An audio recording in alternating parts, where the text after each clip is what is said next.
Assalamualaikum warahmatullahi wabarakatuh. Alhamdulillahi rabbil alamin.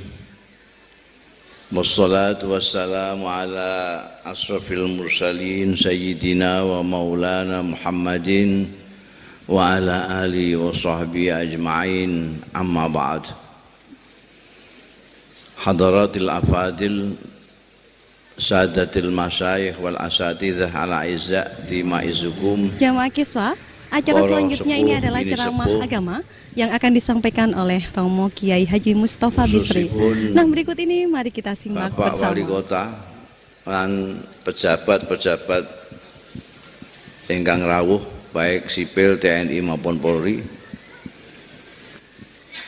Hadirin hadirat, ibu-ibu, bapak-bapak, teristimewa keluarga besar Rumah Sakit Islam Sakinah Mojokerto yang berbahagia. Pertama-tama perkenankan saya memanjatkan puji syukur kehadirat Allah Subhanahu wa Ta'ala yang telah mentakdirkan saya pada malam hari ini bisa sowan dalam rangka ulang tahun Rumah Sakit Sakinah yang ke-26. Tidak lain, mudah-mudahan pertemuan kita pada malam hari ini mendapat ridho dari Allah Ta'ala, barokah dan manfaat fid dini wa dunya wal akhirah. Saya pikir-pikir orang Islam itu sewenengane pengajian ini tidak karu-karuan. Itu kalau Rabiul Awal itu saya muludan itu ngaji dalam rangka muludan itu sampai tanggal 57 masih ada. Bulan Rejab Rejeban, bulan Syakban Syakbanan, khataman pesantren itu sampai Ramadan. Ramadan pengajian lagi, mauidhah hasanah lagi, tausiah lagi, nuzulul Quran. Sampai Syawal pengajian lagi ngantek selo. Dalam rangka halal bihalal. Habis itu pengajian lagi, mauidhah hasanah lagi, tausiah lagi dalam rangka syukuran haji. Wong senengane pengajian. Orang Islam khususnya orang NU itu sewenengane pengajian. Sampai saya pernah itu diundang pengajian itu dalam rangka mengganti nama istri.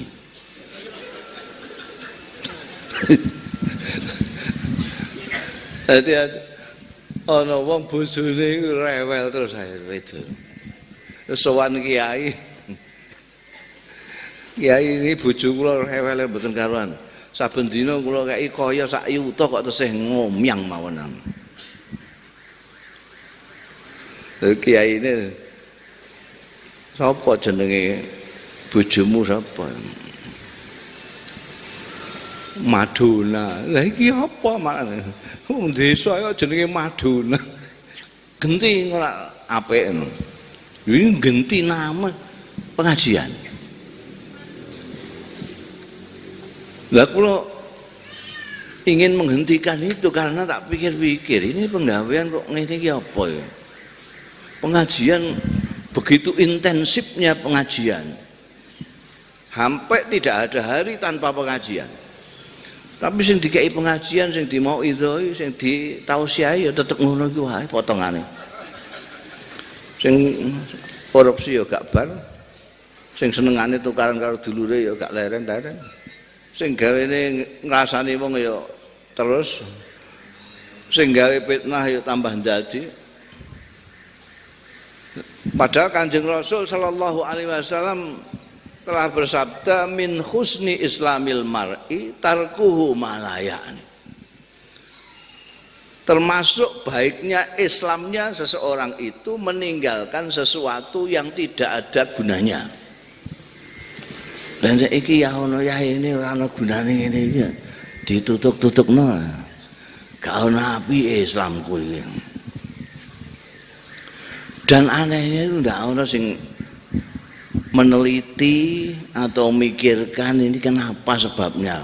Pengajian begitu intensnya, mauidhah hasanah begitu rajinnya, tausiah begitu seringnya, kok kelakuannya kok podo ae mong. Kok enggak berubah? Kok tidak, seolah-olah tidak ada korelasi antara mauidhah hasanah dengan yang dimauidhai.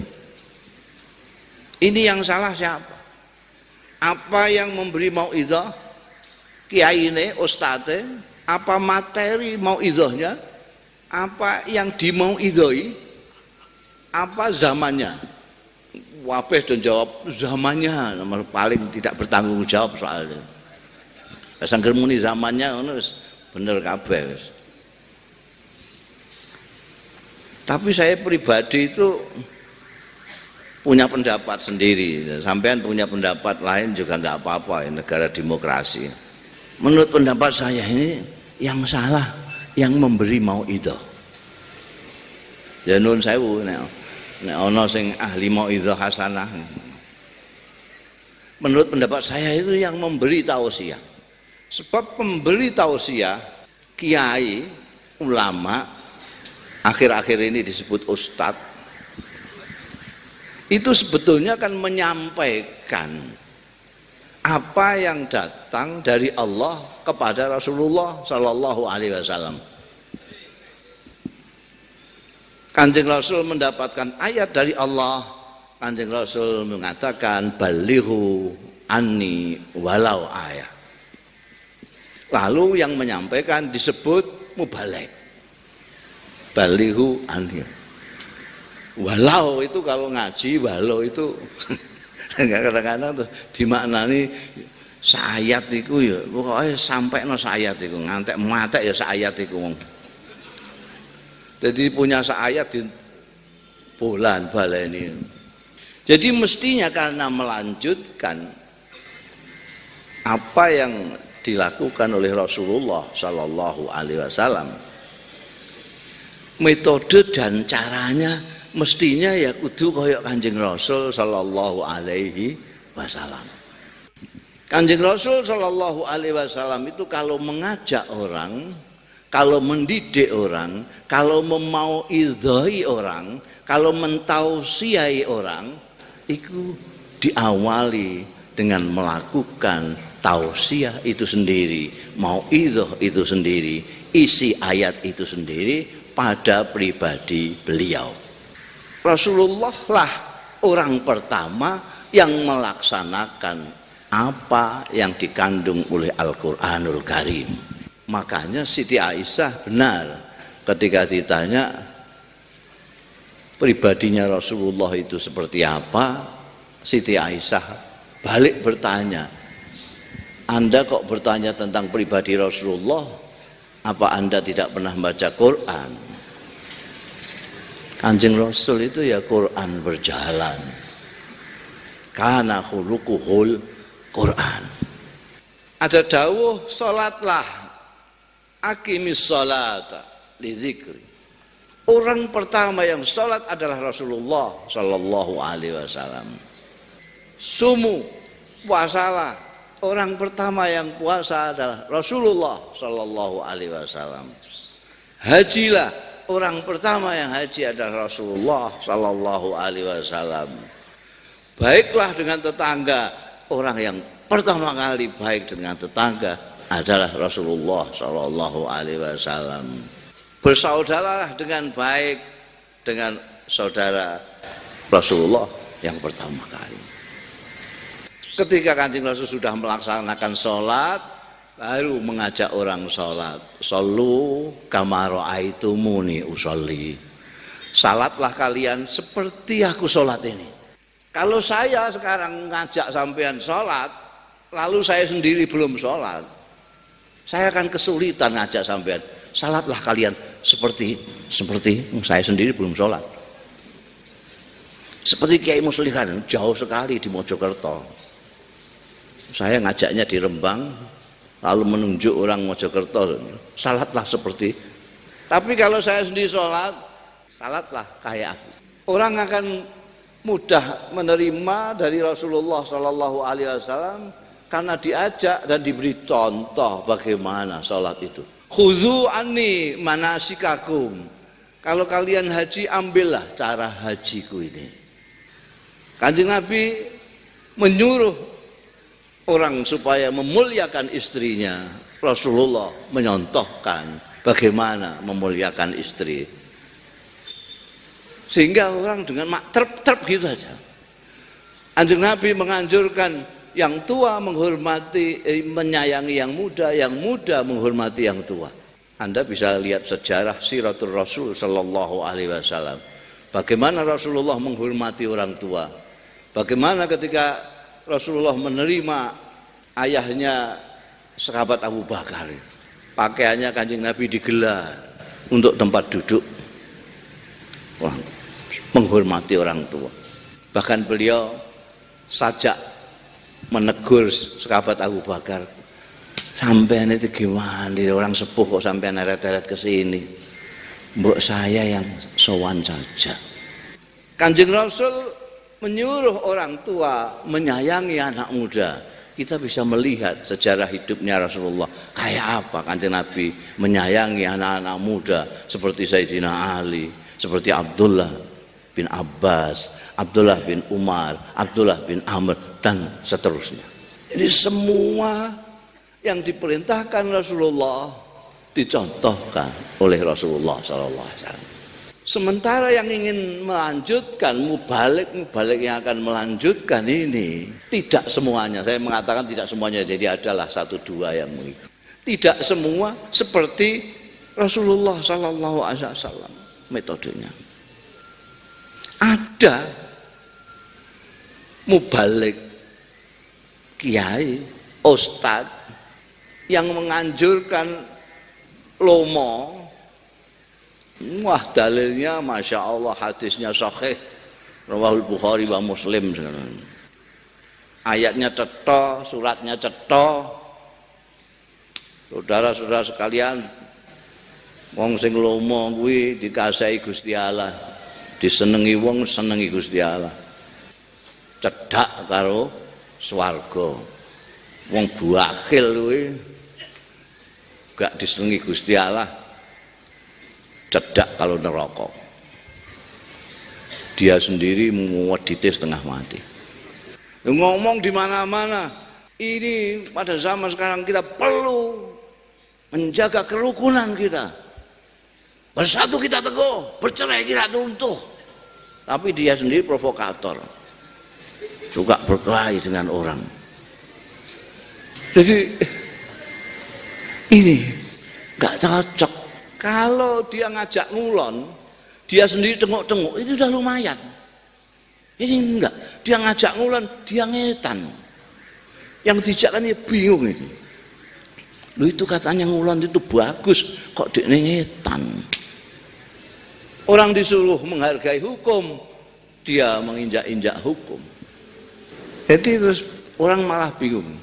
Dan dilalah kesannya Allah itu yang mengajak dengan metodenya Rasulullah Shallallahu Alaihi Wasallam itu justru Pak Harto. Masih ingat ya Pak Harto? Itu loh yuk. Piye enak zaman kula. Dilalai yang mengikuti, yang ngajak mengikuti cara dan metode Rasulullah itu Pak Harto. Pak Harto ngajak kita kaya, itu dicontohi oleh beliau. Ya, orang Indonesia ya terbelajar seperti sahabat ketika menerima nasihat Kanjeng Rasul, seperti sahabat ketika diajak Rasulullah, salatlah seperti aku, gitu saja. Oh ngono kuwi salatku. Lha iki ya ngono. Wong Indonesia dijak sugih karo Pak Harto, oh ngono kuwi sugih. Tidak ada sampai sekarang ini, tidak ada. Orang Indonesia yang tidak seneng duit itu tidak ada. Gak ono. Mandine metodene Kanjeng Nabi. Nggo ngajak apik ya iso kasil, nggo ngajak golek duit apa maneh. Sekarang ini seneng duit ra karuan. Mulane terkenal itu. Sapa jenenge?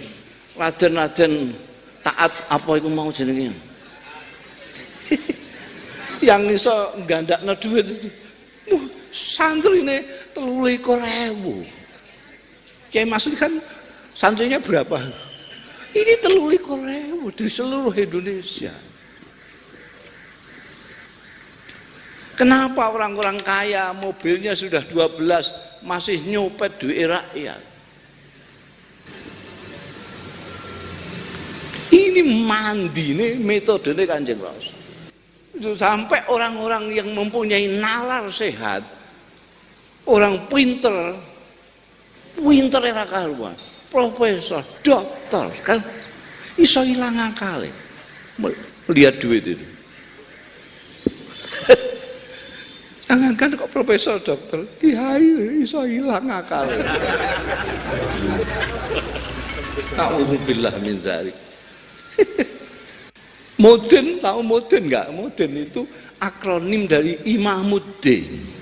Pemimpin agama di desa namanya Muddin, dari Imamuddin, Muddin.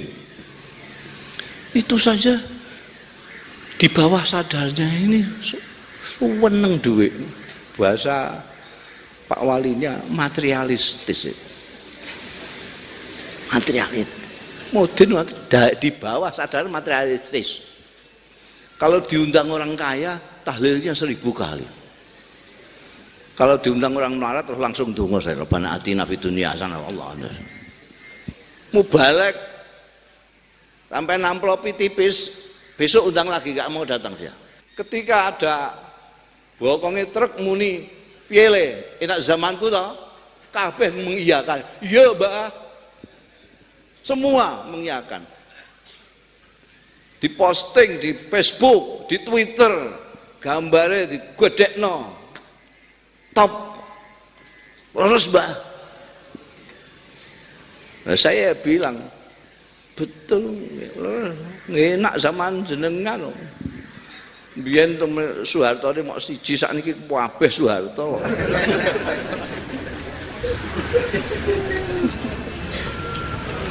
Sekarang ini orang yang punya duit itulah yang paling terhormat. Bukan orang yang zuhud. Itu zaman kuno pekik itu. Abad keberapa itu? Tidak payu. Maka ketika Kiai Husain Muhammad Cirebon itu pemilik pesantren Arjowinangun nulis buku tentang zuhud. Saya ledek di depan umum. Zaman begini kok bikin buku zuhud. Gak payu aku. Gak payu. Orang lagi seneng-senengnya duit kok. Kampanye zuhud. Orang lupa semua termasuk dari kalangan pesantren kiai-kiai lupa semua tentang makalah hubbud dunya ra'su kulli khati'atin sudah lupa, tidak pernah dibaca bahwa seneng duit, seneng materi itu adalah sumber dari segala kesalahan. Sumber. Maksudnya Kiai Husain orang Indonesia diajak zuhud semua untuk memperbaiki keadaan. Saya bilang enggak payu. Yang rodok mendingan sajalah ajak dulu orang Indonesia ini untuk hidup sederhana. Itu saja. Kalau itu berhasil ngajak zuhud silahkan. Kalau sederhana saja tidak bisa, bagaimana mau ngajak orang zuhud itu? Saya itu di mana-mana mau ngijazahi dungane Kanjeng Nabi, enggak ada yang mau. Padahal dikei dungane kiai senenge ra karuan. Di ngamalno. Iki ora trimo kiai, ora trimo wali, Kanjeng Nabi. Entah kalau di sini, ini kalau diijazahi mau ngamalkan apa enggak ini? Kanjeng Nabi itu ndonga Allahumma ahyini miskinan wa amitni miskinan wahsurni fi zumratil masakin.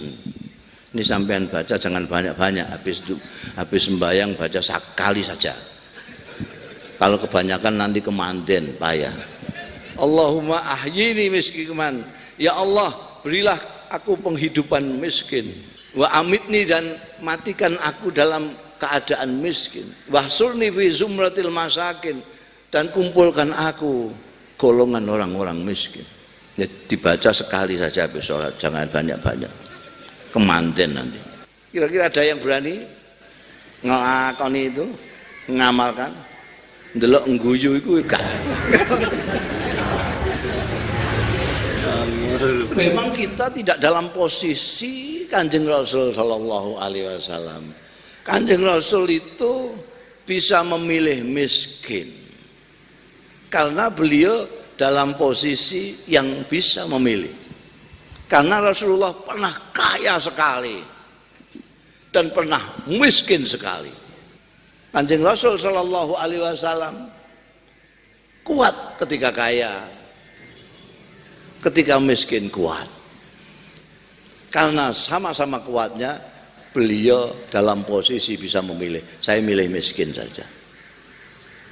Nah, kita tidak dalam posisi itu. Kita kaya tidak kuat, melarat terpaksa.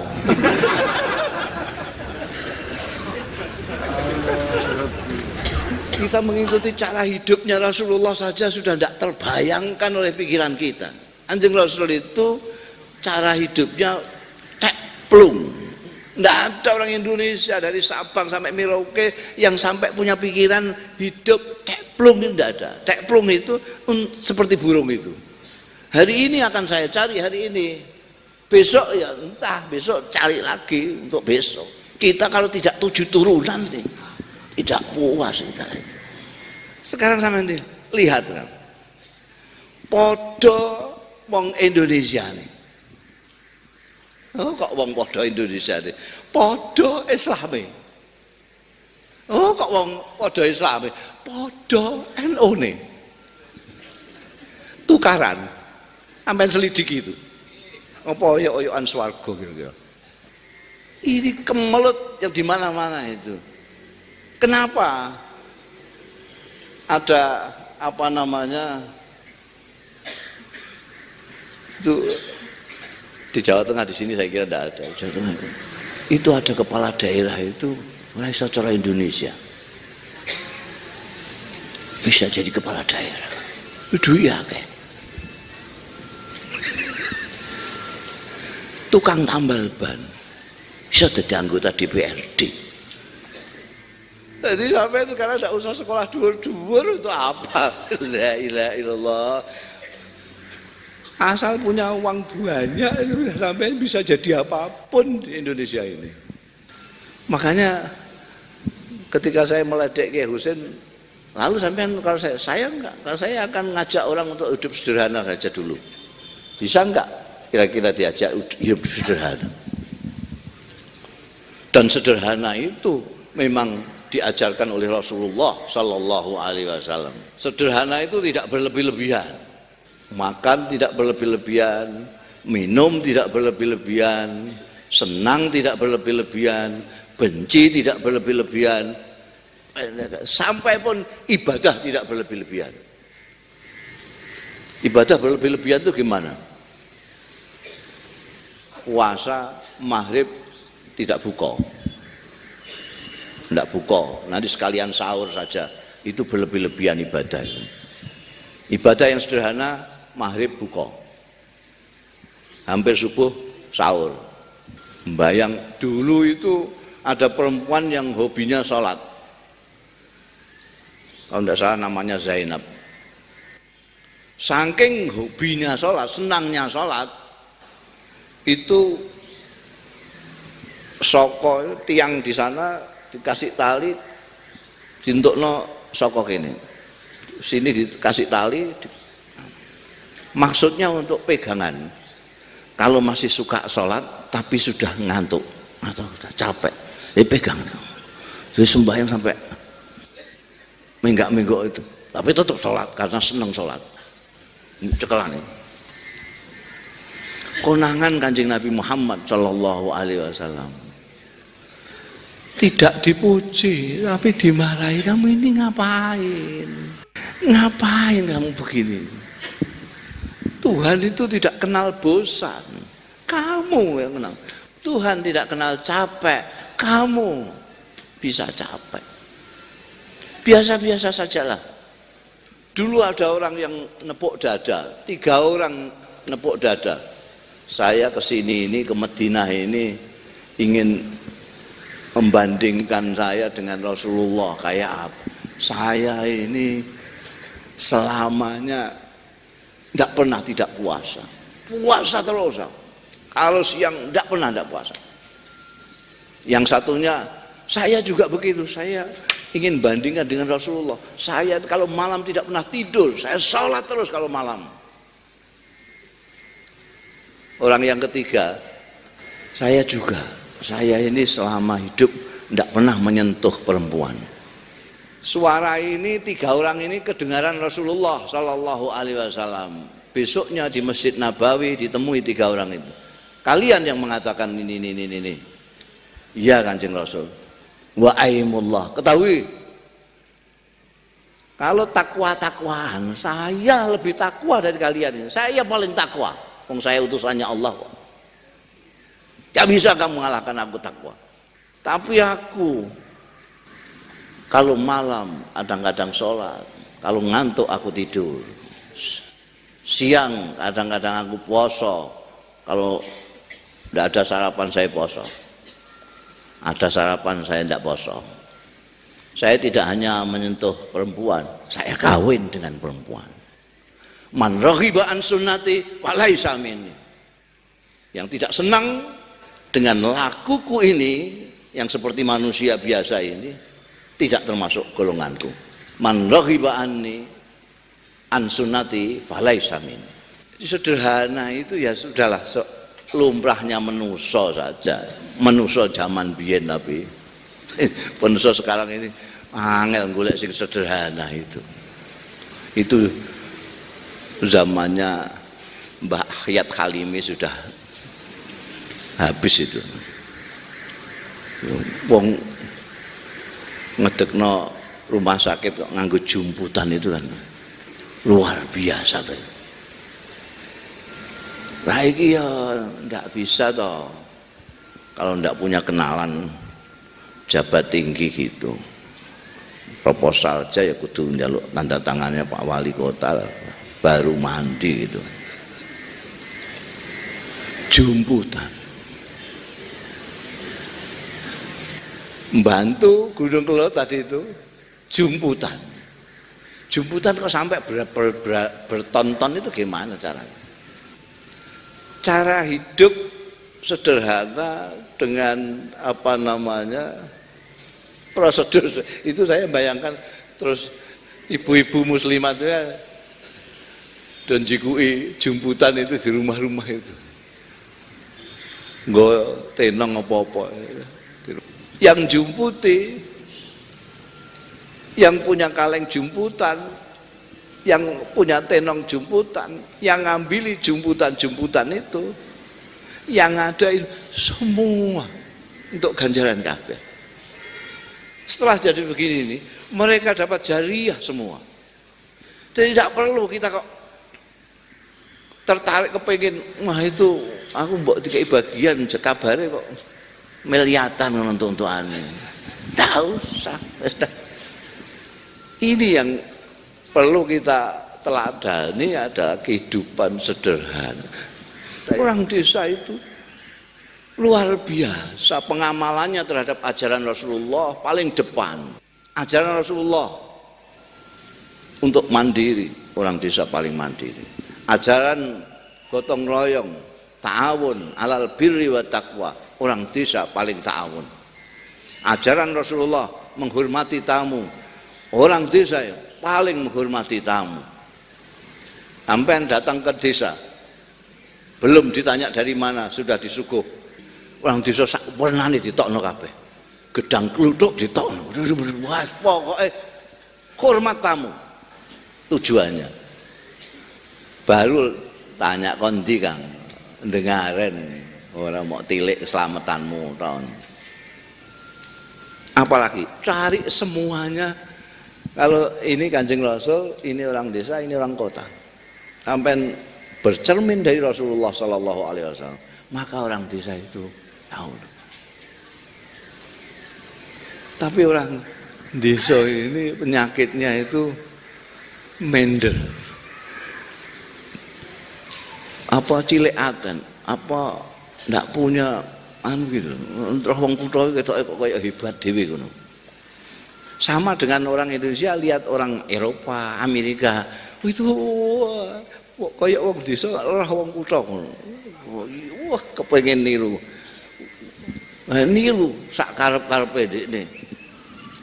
Ora nyawang awake barang. Ana koboi Texas nganggo kathok ngaplet, ndekne melok ngaplet. Padahal awake ceweking kaya biting ngono. Ana cewek Prancis nganggo rok sepan, ndekne melok-melok, ora nyawang awake. Awake wedine semono kelas berat nganggo sepan. Kaya lepet kakean ketan. Sampai ketika Pak Harto itu memimpin mau bangun ekonomi Indonesia, itu yang ngelihat sana tanpa ngelihat diri sendiri. Sudah benar mau buka warung terus ndelok warung sing maju itu sudah bener, warung sing laris. Masa arep buka warung ndelok warung sing bobor sing gak payu, ndak mungkin. Itu sudah benar. Ketika Pak Harto mau bangun Indonesia ini, sing didelok ya Amerika, Eropa. Itu sudah benar. Cuma tidak nyawang awake dhewe. Saya kira itu wallahu yafiquna ila ma fi khairul Islam wal muslimin wa khairu Indonesia wa Indonesiyin wa khairu nahdlatul ulama wan nahdin. Wassalamualaikum warahmatullahi wabarakatuh.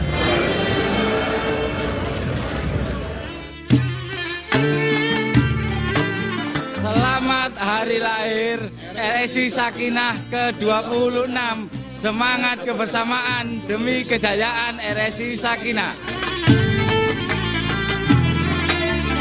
Jamaah Kiswah, demikianlah tadi serangkaian acara pengajian umum dalam rangka hari ulang tahun Rumah Sakit Islam Sakinah yang ke-26. Kami segenap kru Kiswah Event mengucapkan selamat ulang tahun untuk Rumah Sakit Islam Sakinah. Semoga senantiasa menjadi rumah sakit yang kompetitif dan inovatif. Baik jamaah, saya Lutfiah Hanum Farida, mewakili kerabat kerja yang bertugas mohon undur diri. Sampai jumpa di Kiswah Event berikutnya. Wallahul muwaffiq ila aqwamit thoriq. Wassalamualaikum warahmatullahi wabarakatuh.